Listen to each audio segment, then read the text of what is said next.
স্টেজে, কোথায় টার্গেট, গাড়িটা কোথা থেকে এসেছিল, গাড়িটা 3 ঘন্টা ওখানে পার্কিং লটে দাঁড়িয়ে ছিল, যেগুলো আমরা জানি সেগুলো আমরা বলতে পারি। 3 ঘন্টা দাঁড়িয়েছিল, গাড়িটা কোথা থেকে এসেছিল, এটা কি ফরিদাবাদ থেকে এসেছিল, বাদারপুর বর্ডার এটা ক্রস করেছিল একটা সময় 3টের সময়, আমরা এটা জানি কারণ এগুলো সিসিটিভি ক্যামেরা এসছে।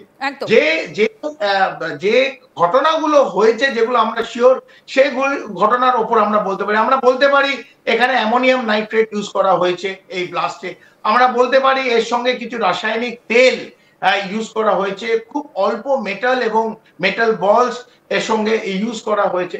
তবে এক্সাক্ট কি লোকেশন আমরা জানি না, তবে হ্যাঁ it is a probable target, এটা আমরা বলতে পারি।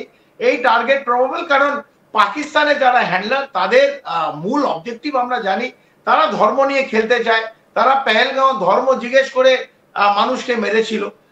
আপনি যেটা বলছেন এতে একবারে অনুমানের ক্ষেত্রে একবারে সঠিক হতে পারে যে দিস ওয়াজ দ্য টার্গেট, কারণ ও ক্রস করতে চাইছিল যে ট্রাফিক পয়েন্ট, তারপরেই এই মন্দির, এবং সেই মন্দিরের পাশে যদি পৌঁছে যেত তার এফেক্ট আরো ভয়ঙ্কর হতো, আরো অনেক, কারণ সন্ধ্যে 7টা বাজতো, আরতির জন্য সবাই ভক্তগণরা আসতো এবং এফেক্ট আরো ভয়ঙ্কর থেকে তীব্রতম হতো। সেটা থেকে অন্তত ভগবান বাঁচিয়েছে। তবে আমার মনে হয় যেহেতু রাম মন্দিরে এনএসজি পাঠানো একটা বড় উল্লেখযোগ্য ঘটনা, তার সঙ্গে আপনি এটা প্রিজাম্পশন টানতেই পারেন যে নিশ্চিতভাবে এজেন্সির কাছে যে খবর আছে, আমাদের কাছে তো নেই, তবে যে সব এজেন্সির কাছে খবর এসছে বিভিন্ন মন্দিরকে ওরা সিকিউর করছে, যে বিশেষ করে বড় বড় মন্দিরকে সিকিউর করা হচ্ছে, এবং এনএসজি যদি কোনো জায়গায় যায় সেটা সিকিউর করে, তার থ্রেট অ্যানালিসিস এবং থ্রেট পারসেপশন এতটা লেভেল উঠে গেছে, এমন খবর আছে যে রাম মন্দিরকে এফেক্ট করতে পারে, তার জন্যই পাঠানো।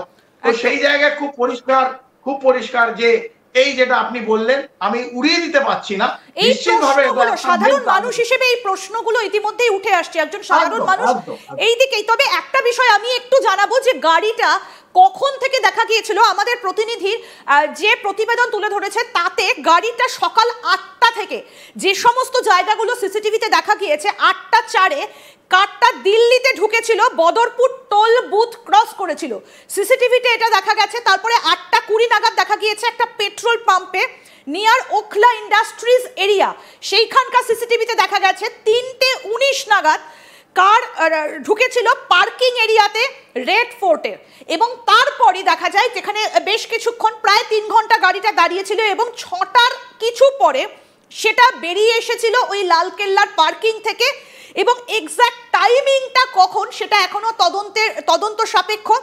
এবং কোথায় কোথায় দেখা গেছে যেটা স্বাভাবিকভাবে মনে করা হচ্ছে সিসিটিভি ফুটেজ দেখে তদন্তের খুব প্রাথমিক পর্যায়ে যেটা সামগ্রিকভাবে উঠে আসছে, স্পট করা গেছে কোথায় কোথায় দারিয়াগঞ্জ, কাশ্মীরি গেট এবং সুনেহরি মসজিদ, এই জায়গাগুলোতে কিন্তু গাড়িটাকে দেখা গিয়েছে।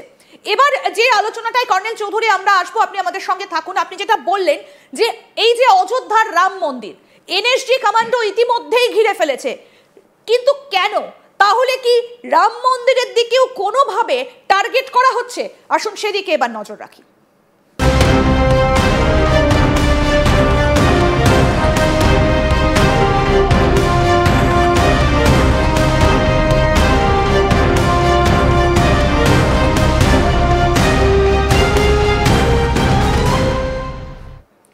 খুব স্বাভাবিকভাবে রাম মন্দির কথাটা বললে অলক্ষ্যে যে শব্দটা চলে আসে অস্ফুটে সেটা হচ্ছে বাবরি মসজিদ, কারণ আমরা জানি যে এই রাম মন্দির আর বাবরি মসজিদ বিতর্ক দীর্ঘদিন ধরে চলেছে।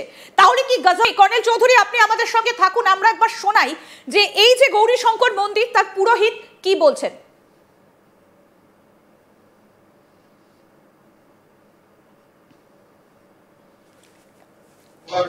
ओम प्रकाश पांडे जी, कल जिस वक्त ये धमाका हुआ उस वक्त आप यही मौजूद थे? यही मौजूद थे। क्या हुआ था? क्या अचानक धमाका हुआ है, ये जोर की आवाज हुई, एकदम जैसे चौंक गए हम लोग बैठे हुए। इससे पहले कभी आपने ये आवाज सुनी? नहीं, कभी नहीं सुनी ऐसी आवाज कभी नहीं सुनी। जब ये धमाका हो उस वक्त लोग भी यहाँ पर मौजूद रहे होंगे पूजा कर? बहुत कम, पब्लिक ज्यादा नहीं थी उस समय। क्या ये जो कांच टूटा है या उसी का इम्पैक्ट? उसी का इम्पैक्ट है। उसी वजह से टूटा हुआ है। आज आई थी, ब्लास्ट हुआ बहुत जोर से। एक कभी जीवन में ना सुनने वाली आवाज, उसकी फोर्स बहुत तगड़ी थी। दोनों खिड़कियां मेरी खुल गई, उस साइड की भी खिड़कियां खुल गई। ये देखा था बस। मतलब हुआ उस वक्त लोग भी यहाँ पर मौजूद रहे होंगे? नहीं, मैं अकेला था, यहाँ बैठा हुआ था। मंदिर में तो बहुत कुछ था, भरा हुआ था। सोमवार का दिन है भगवान का, सब आते हैं बहुत लोग, लेकिन भगवान भोलेनाथ ने सबकी रक्षा करी, कुछ नहीं हुआ। ये जब धमाका हो उसके आसपास पूजा अर्चना का टाइम होता है, आरती का टाइम होता है, काफी बड़ी संख्या में लोग थे। अफरा तफरी यहाँ भी मची होगी कि लोग बाग डरे होंगे? नेचुरली है, फिर तो देखने जाते हैं ना क्या हो गया भाई। अफरा तफरी नहीं है उसमें। क्या होता है, क्यूरियोसिटी होती है कि अरे क्या हो गया, देखे तो बाहर जाके। तो यहाँ से सब लोग चले गए। फिर वो बाहर देखा, आग लगी हुई थी लाल किले साइड में। क्या इससे पहले कभी आपने लाइफ में कभी इस तरीके की आवाज या कभी कुछ सुना? नहीं, इतनी ऊंची आवाज नहीं सुनी भाई साहब, तो बहुत कुछ सुना है। अच्छा, ये मंदिर के अंदर जो शीशे जो टूटे हैं वो भी इसी का इम्पैक्ट? हाँ, एकदम उसे ब्लास्ट हुआ ना, तो इतना जोर से था, इतने कुछ शोर शराबा।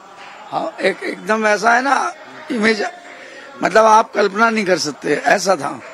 कभी देखा ही नहीं कभी हमने मंजर ऐसा।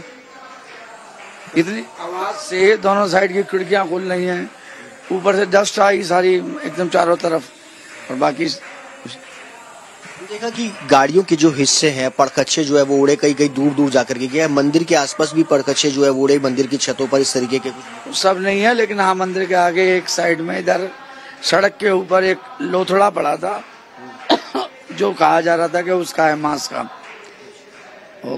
पार्ट ऑफ दी बॉडी हो सकता है, कुछ भी हो सकता है, हमें नहीं मालूम। এখান থেকে দুটো জিনিস কর্নেল চৌধুরী ভীষণভাবে লক্ষণীয়।